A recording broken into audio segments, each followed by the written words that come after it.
sides, they are clearly fanning discord in society. The tendency to dwell on things like tribe, the tendency to dwell on things like regionalism, runs contrary to the spirit of nationhood. People must realize that the nation is the most important entity. It's important than any other individual. So we must not lose sight of that.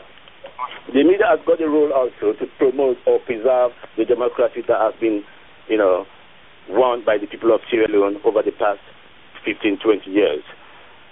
They have to ensure that good governance prevails. They have to work alongside civil society to make sure that ordinary people have a voice in the running of the state.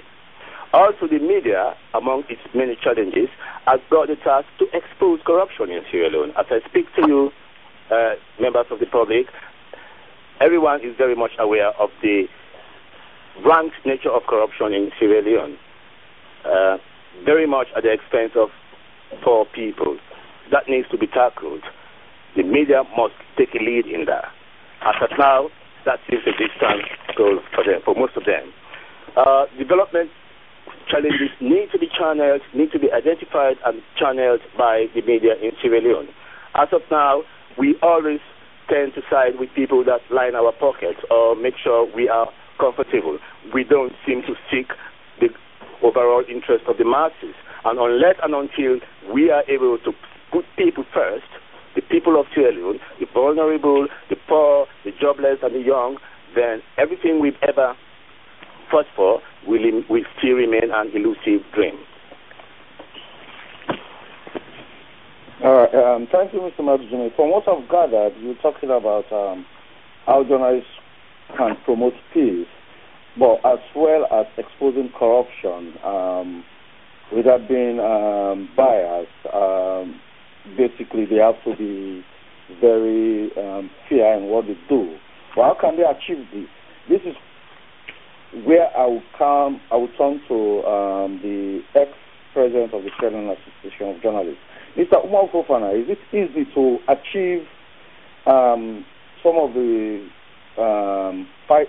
Let's say, if you want to fight corruption, you must have certain mechanisms in place that will enhance journalists to break through the barriers, such as what you fought for. Listeners, at this point, I must commend Umar Fofana. He fought relentlessly for this. What he fought for, and that was the Freedom of Information Act, which is still somewhere in some cupboard gathering dust. Mr. Umar Fofana, do you think it's easy to achieve this fight without having such mechanisms put in place? That is the Freedom of Information Act. Well, thank you very much, Sadi, for having me on. I have to emphasize from the beginning that I've lived all my life in Sierra Leone, and I've spent all my post-university life working as the first year was as a human rights activist, and then I jumped into journalism. Probably to respond quickly to a thing or two that Max spoke about, I absolutely agree with him that the media has got a very pivotal role to play in the development of Sierra Leone, both in terms of exposing corruption, but also goading the peace, which we have enjoyed for more years.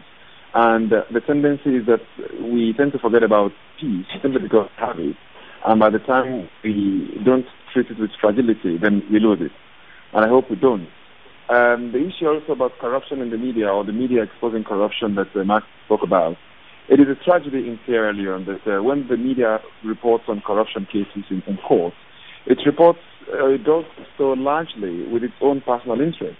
It's amazing how when matters are charged to court based on corruption allegations, some sections of the media will tend to concentrate on clearly their own interest in the matter, so much that if you were in court when a corruption matter was being heard, and then you went later on and read the publication about that matter, you couldn't help but ask yourself whether that was in the same matter in which you really sat and listened to. That tells you that clearly certain journalists report on corruption cases based on their own interests. And it's a tragedy, and I don't intend at all to scare anybody, absolutely. But if you look at the way the media is in Sierra Leone these days, the possibility for the media to really handle the issue of corrupt practice or public interest or the interest of the public, and I think there's a fundamental difference between public interest and the interest of the public, you cannot help again but give up on the fight. Now, this country is in a very serious position right now. We have the possibility of having oil at commercial quantity. We have iron ore, believed to be the largest deposit on the continent of Africa, and I hear it's the second largest deposit anywhere in the world, second only to Brazil. Then there are all these corporate interests intertwined with political interests, and unfortunately, a substantial section of the media has added on to those interests against the interests of the people. Now, which is where we need the freedom of information law, which will oblige these institutions, particularly public enterprises and those bodies that carry out public business, but they are not necessarily public entities. If we have an FOI law, which we've been fighting for here in the last 7 or more years, it will enable us as journalists to be able to access information. For example, Sierra Leone was suspended by the Extractive Industries Transparency Initiative simply because it did not reach basic benchmarks. Now, as journalists, we cannot access certain information. For example, in terms of how many companies do we have and what have they declared. The other day, State House issued a public notice asking for information about mining companies which one would expect the government should have information on. And the government was asking the public to help them with information or for these guys to come forward and identify themselves. It tells you the difficulty we face in terms of accessing information. Once we have the freedom of information law, it will go a very long way in enabling us access information that should be made available to the public.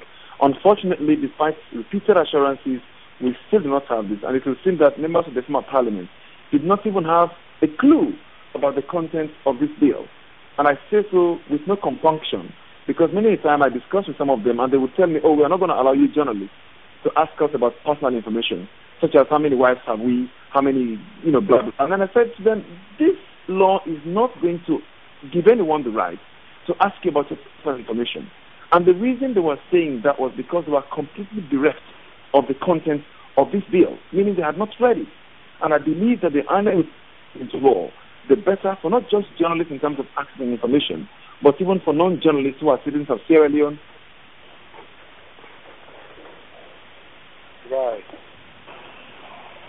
Umar? Yes, so basically we need the freedom of information. Yes, I'm here. Okay, go on. I'm just pausing now. Yes. So absolutely, we need the freedom of information, not only for the good of journalists to be able to access information, but even for other members of society to access such information. And I think the best way for us to go, for a country that has all these huge potentials, is for us to be able to access information, especially when such a piece of information has to do with our country's extractive industry. Otherwise, we'll have all these rich resources, we'll end up being the poorest in the world again if we're not careful and the media doesn't perform its role well. All right, that's a good one, Umaru. And basically, you've spoken about how journalists try to serve their own interests. Some big guys above when they even report cases that have to do with corruption. In the same vein, Mr. Mohamed Boy Jallo Jamboria. Yes. Umaru has said, and this is something I've gathered from other journalists, that some politicians are suspicious of journalists in terms of the Freedom of Information Act. That is like they want to intrude into their private life. But with what Umaru has said about journalists reporting, like I said before, cases that serve their own interests, some big guys above, do you think the Freedom of Information Act is worth enacted? Yeah, it's worth its enactment. But before I go further with that, I may want to make some observations with to say. Okay. The challenges which I think the media is facing in Sierra Leone is that there are many loops and maybe obscured interests that does not allow the media to do its job. The main job of the media is to enhance the potential development of the human infrastructure in any society. It does not mean it has only to be attacking government. In our situation, we are a nation just coming from war.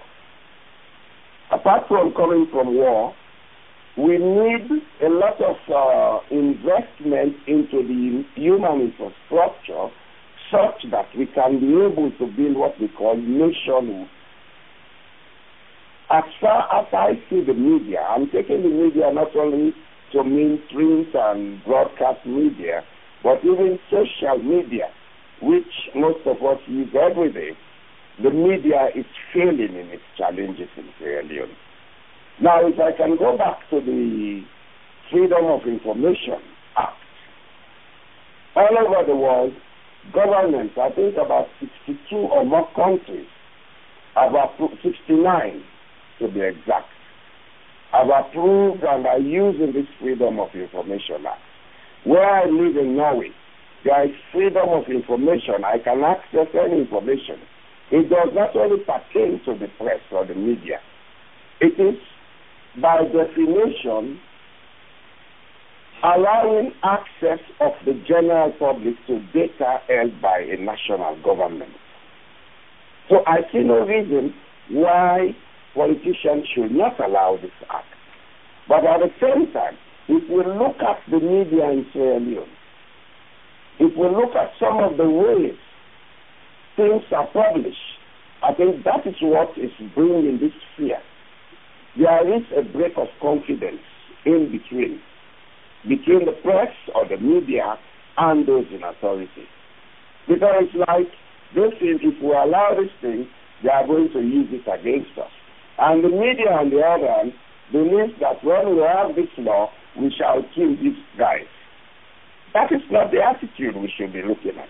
The attitude we should be looking at is, how can the media, corruption and all these other things, being part of our society, come in to help society to go out of these streets? Because one thing I always believe, which I always say, if a society, if a government is corrupt, and if that corruption has been institutionalized, then it means the whole society itself is corrupt. And therefore, if we want to challenge corruption, let us don't politicize it. Let us look at it as an issue of ethics, attitude, and such human qualities, and how we can change them. So I think the biggest challenge the media has in Sierra Leone is how it can impact changing the present human infrastructure in Sierra Leone to make it into something else that will maybe galvanize the society from being a corrupt society, from being a society politicized, a society regionalized, ethnicized, etc., etc. If I'm at this point, Mr. Sise, I think I would allow others to continue. Sorry, Saidu. I don't know whether I'm allowed on this program to interject, but there was something I wanted to react to. Am I allowed to, please? Okay, yes. Right. I was just going to respond to a couple of things quickly. One, I'm not sure what Mr. Jello Jamburia means by the media should build the human infrastructure of a country. I would imagine that is entirely the business of the government of any country to look at solutions to build its human infrastructure. The media, as it was said earlier on top of this program by Mr. Say, basically informs and then exposes those things that should be able to ensure that the country develops. But in terms of building the human infrastructure, that has to do largely with education, thorough, deliberately planned education, which has to be the business of government. But the other thing I wanted to also say has to do with the Freedom of Information Law. I think largely it's called paranoia. Some of these politicians know that there is nothing like accessing their privacy, information dealing with their privacy. They are just using it as a smoke screen to kind of basic scaremongering tactic. I was one of less than 1,000 people who drafted a model law on freedom of information for the African Union to consider. And we have exemption clauses in the model law, and that also applies in the case of the bill that Sierra Leone has called the FOI Act. There are clear exemption clauses which go to state that it's not every piece of information that can be divulged. The exemption clauses include like those